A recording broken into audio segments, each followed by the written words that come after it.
Archy, Jamjun, come on! Come on, you can do better than that. Yeah!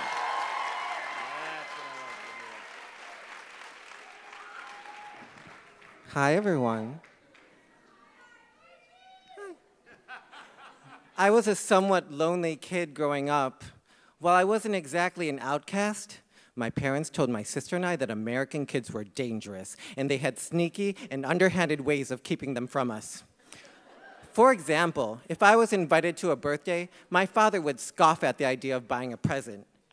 It's their birthday. Why I have to pay? Growing up, though, I did have a best friend. I had a cat named JJ. And JJ wasn't just any cat. He was a Siamese cat, which meant he was Thai, like us.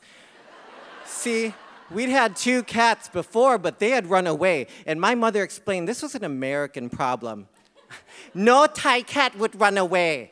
American cat run away because they wild, like American people. But Thai cat, oh, Thai cat just like Thai people. So loyal, so love you, just like your future Thai wife. She was in denial. I loved JJ, and I adored him, and I spoiled him, and at some point, I confused him because JJ stopped seeing me as his master and saw me as his mate. And this was evident the time JJ tried to mate with me. It was so cute. He'd always pawed me. He was like a little masseuse. But then one day I noticed JJ introduced a pelvic thrust into his routine. And it increased in speed until it reached a frantic climax, at which point he stopped, looked at me like he owned me, and then cleaned his crotch. Watch your man next time. They do the same thing. After realizing JJ wanted to make me his bitch, I wanted no part of this. And night after night, I'd hold his 2 front paws together until his urge passed. Every now and then, though, I'd wake up just in time to see JJ stop, look at me like he owned me, and then clean his crotch.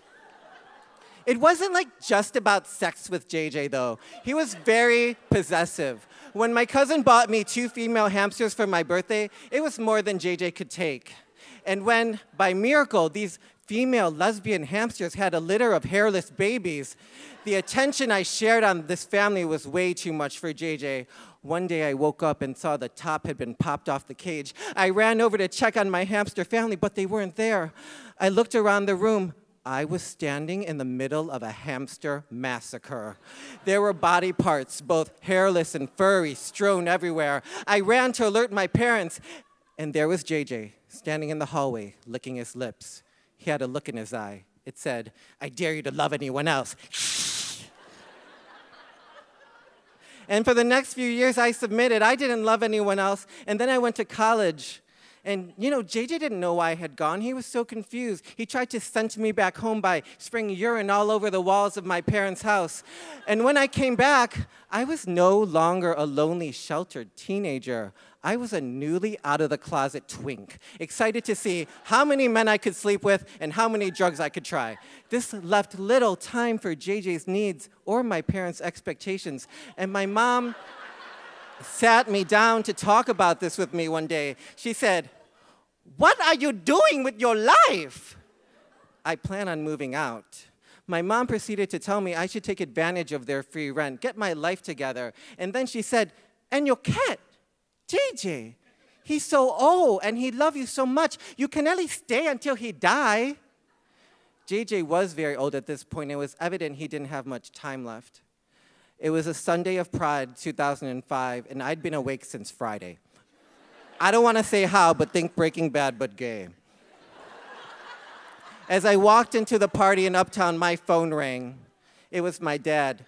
"Come home now. JJ is very sick." "Okay, I'll be home in a little bit." "Now." "Dad, it's going to be okay." The party was awesome. I was greeted by an angel. Literally, my Puerto Rican drug dealer named Angel, dressed up as an angel, and a pink Speedo and feathered wings. He handed me a bullet of Special K, and I fell asleep. And the next thing I knew, it was 7 hours later, and I was at my friend's house. I woke up and saw I'd missed several calls from home, so I went there.